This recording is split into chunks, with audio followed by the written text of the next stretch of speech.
Hello, this is Peter Bonanno, Director of Program Development for the Search Inside Yourself Leadership Institute, here to walk you through the 90-minute keynote.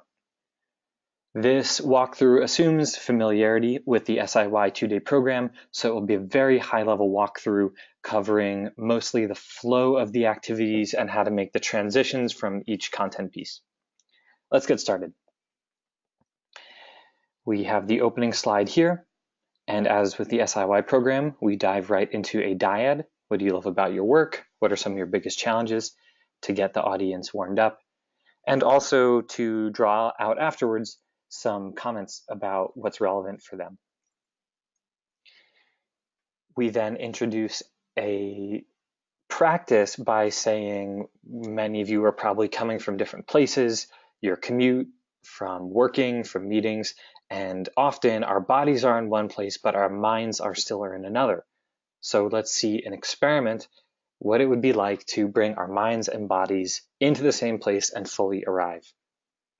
So we're not giving a lot of setup to this practice, but we're making something that's very relatable for people without either having to introduce concepts like meditation or mindfulness, but also not without having an uncontextualized exercise saying, okay, now we're going to do a practice and jumping into it, but participants don't know why they're doing it.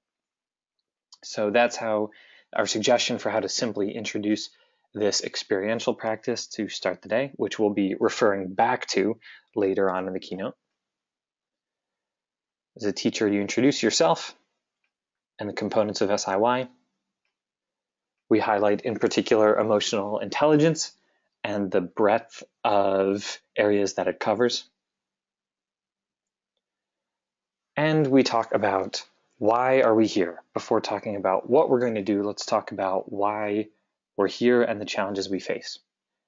It's important to move through this section briskly and with some energy, not to spend a lot of time elaborating on each slide, but to say what the key point is, give a pause for it to sink in, and move on. The focus of the keynote really is on the experience, and so that's what we want to leave time for.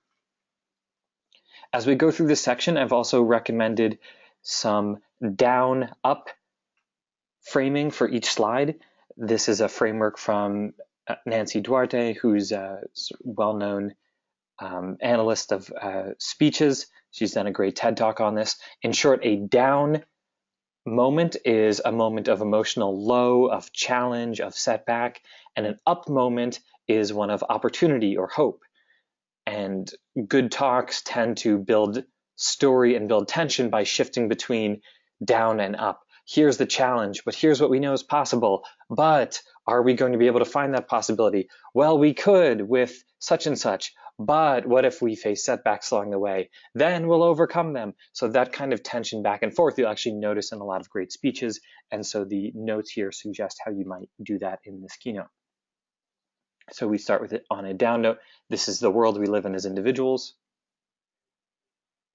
The world is VUCA.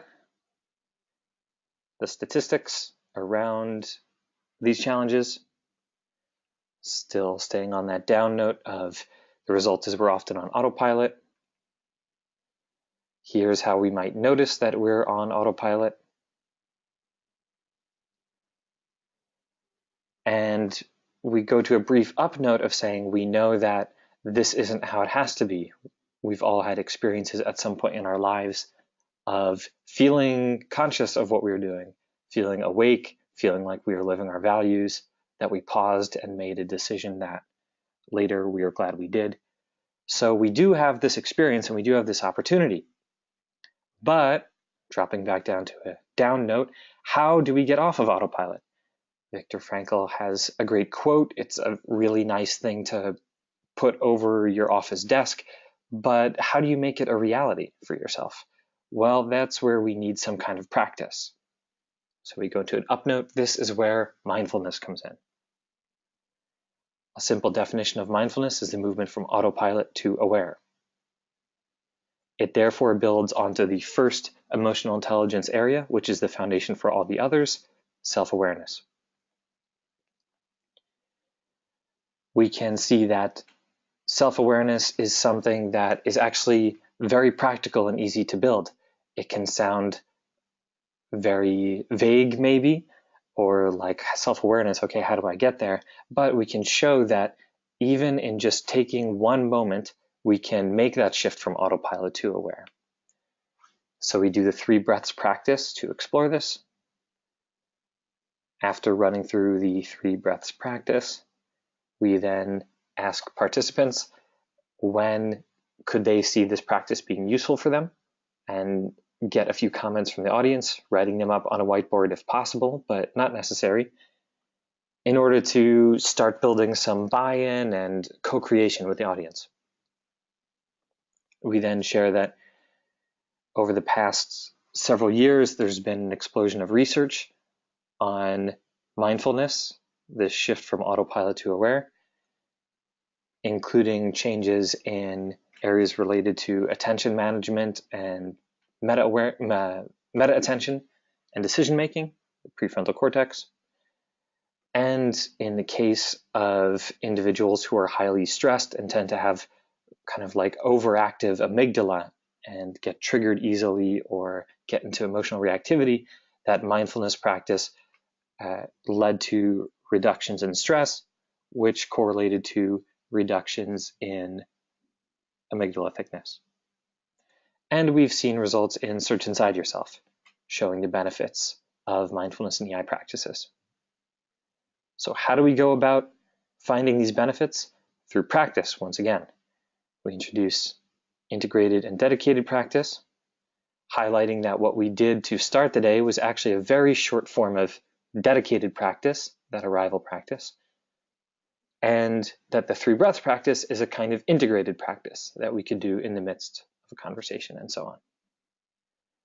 We then share, let's go deeper into a dedicated practice, and we will practice mindful breathing and support that practice by bringing in the element of focus. Being focused helps us be present with what we're doing. So this is that process. We then do a short mindful breathing practice, emphasizing the focus dimension. Take comments. And then do a quick check-in about here's where we are so far today. We then share that we can talk now about empathy and connection with other people, because undoubtedly what you'll hear during the comments about what you love about your work and what are some of the biggest challenges is that often working with other people is both what we most love and what is the most challenging. Mindfulness is not just about managing our own thoughts and emotions, it's about how we show up in our relationships and in the world. And this is how we move on to empathy. We share some of the research done at Google and say this is almost like a short high note about this is what's possible and this is what we aspire to. But on a down note, why is this so hard? If we all want well-functioning teams, if we all naturally tend to like empathy and connection, why is it so hard? And on that down note, well, these same traits that we see in our own minds, these autopilot traits, also function in relationships. Is there anything we can do about it? Well, going to an up note, there is.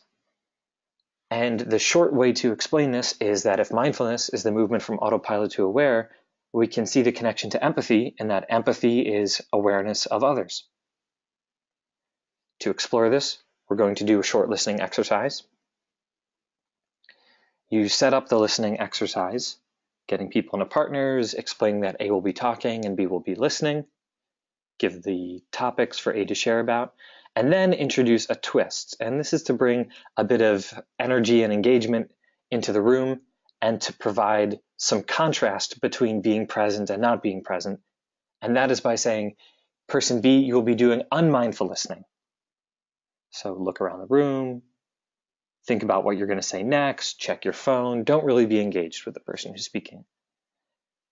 Run this for just about 30 seconds. It's all you need for participants to feel the impact, and then ring the bell, bring everyone back. Usually there's a lot of laughter. You don't switch partners here, very important. It gets kind of old if you do that. So you only do it one time. take some comments. What did you notice? How did you feel in your body?